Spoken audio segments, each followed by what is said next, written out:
Bien, iniciaremos por definir etimológicamente el concepto de psicología. Esta palabra de psicología proviene de dos voces griegas, psique, que significa alma o espíritu, y logos, estudio de. Por lo tanto, la psicología significa el estudio del alma. Sin embargo, este concepto del alma ha tenido una serie de cambios durante el devenir del tiempo. Así tenemos que en el siglo XIX el objeto de estudio era el alma. Ya para finales del siglo XIX y principios del siglo XX, el objeto de estudio se cambia y se pasa a estudiar el alma y sus facultades. Y en el siglo XX, y a finales del siglo XX y a principios del siglo XXI, tenemos que el objeto de estudio en la actualidad es la conducta y sus procesos psíquicos. Continuaremos hablando acerca del desarrollo de la psicología como ciencia. Dentro de estos pioneros encontramos a Wundt, el fundador del estructuralismo, quien fundó el primer laboratorio de psicología en Leipzig, Alemania, y para él pues el objetivo era estudiar la mente de una forma objetiva y científicamente. Uno de los grandes aportes que hizo Wundt es que sacó lo que fue la psicología de la filosofía y la sacó y la toma como la psicología como ciencia.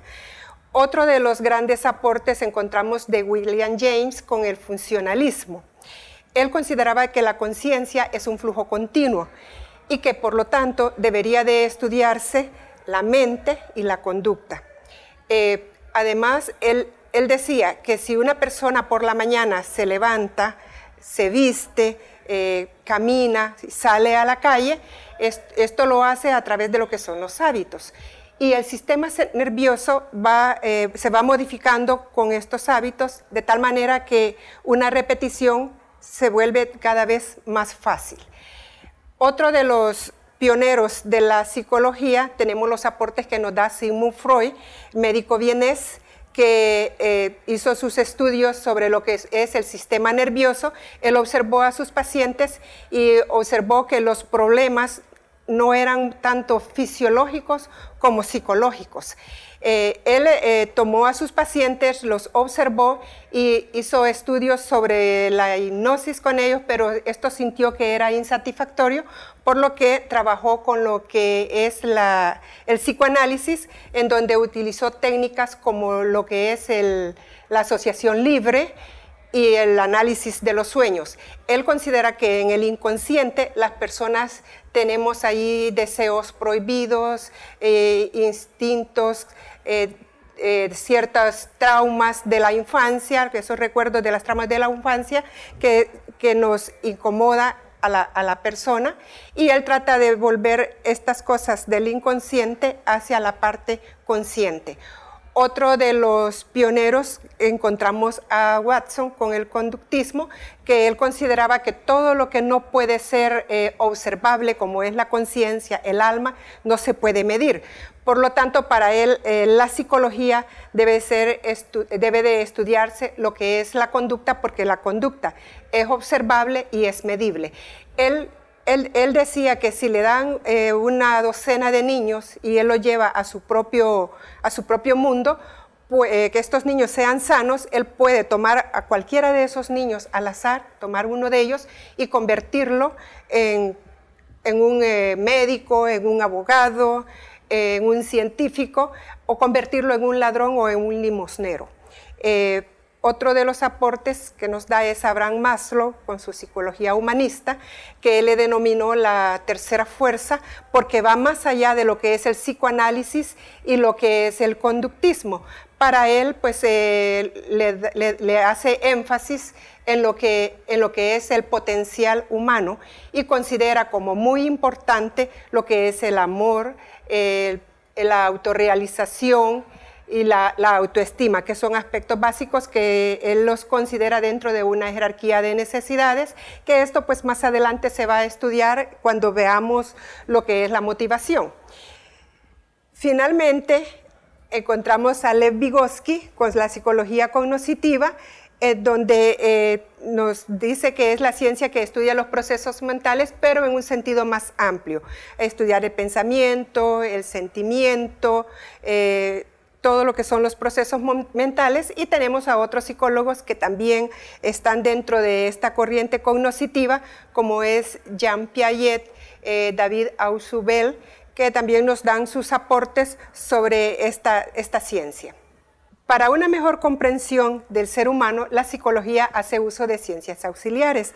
Dentro de las ciencias auxiliares que utiliza la psicología, encontramos la biología, que es el estudio de los seres vivos, y la sociología, que estudia las leyes de los grupos y los comportamientos de estos grupos, cómo influyen en los individuos. Encontramos dentro de la biología ciertas disciplinas que dan su apoyo a la psicología, y estas disciplinas encontramos que son la neurología, que estudia el sistema nervioso, la fisiología, el desarrollo de los órganos, la embriología, el desarrollo y crecimiento del embrión antes del nacimiento, y la genética, que estudia la herencia. Estas ciencias dan su aporte para una mejor comprensión de lo que es la conducta humana. Tenemos acá, pues, en base a todo lo anterior, una definición que nos da Alberto Merani. Esta definición es bastante completa y dice que psicología es la ciencia que se ocupa del estudio del hombre bajo el aspecto de las actividades mentales, afectivas y la conducta, tanto desde el punto de vista general, individual, social y genético, como de los determinantes externos, internos y procesos que distinguen la acción de la interacción de estos. Sin embargo, una vez que hemos estudiado todos estos aportes que nos han dado los pioneros de la psicología, vemos que esta definición se resume en la actualidad con la que da Charles Morris, de una forma bien sintética, que dice que la psicología es el estudio científico de la conducta y los procesos mentales, y Robert Friedman, que nos dice que psicología es el estudio científico del comportamiento y los procesos mentales. Tanto en la definición de Merani como en la que nos da Charles Morris y Friedman encontramos elementos en común. Estos elementos en común que encontramos, estamos hablando de lo que es la conducta, el comportamiento y lo que son los procesos mentales. Al hablar de los procesos mentales, encontramos que Petrovsky hace una clasificación de dos grandes grupos de procesos mentales. Dentro de ellos nos habla de los procesos cognitivos del individuo y el aspecto emocional volitivo en la actividad de la persona. Dentro de los procesos cognitivos del individuo encontramos lo que es la sensación, que nos da las propiedades, es el reflejo de las propiedades aisladas del objeto, y la percepción, que nos representa el objeto en su totalidad. Tanto para la sensación como la percepción intervienen lo que son los órganos de los sentidos, como es la vista, el olfato, la audición, el tacto. En la sensación encontramos que son propiedades aisladas, pero la percepción nos habla de la totalidad del objeto. La memoria, que es otro proceso, nos permite codificar, almacenar, reproducir, y finalmente pues que viene el olvido. Cuando hablamos de la memoria, es importante hablar de la memoria a corto plazo, que se le conoce también como una memoria de trabajo, porque es la información que utilizamos para una actividad diaria. Sin embargo, la memoria a largo plazo transforma esa información de la memoria a corto plazo y la convierte en un material que puede ser utilizado posteriormente. El pensamiento, que es el proceso que nos da la capacidad de traer ideas del mundo real, y la imaginación, que podemos crear imágenes cuando están contando una historia o están contando un suceso. Nuestro pensamiento está creando las diferentes imágenes, que pueden ser de cosas, de personas, de objetos que existen o que no existen. En el aspecto emocional volitivo encontramos los sentimientos y la voluntad. Con relación a los sentimientos, se refiere a la actitud que la persona tiene hacia un determinado objeto. Esos sentimientos se pueden manifestar a través de lo que es el afecto. Y la voluntad, que es la capacidad que nos permite actuar hacia diferentes situaciones. Los procesos volitivos propiamente encontramos lo que es la atención y el lenguaje. En la atención encontramos la concentración hacia la concentración hacia un determinado objeto.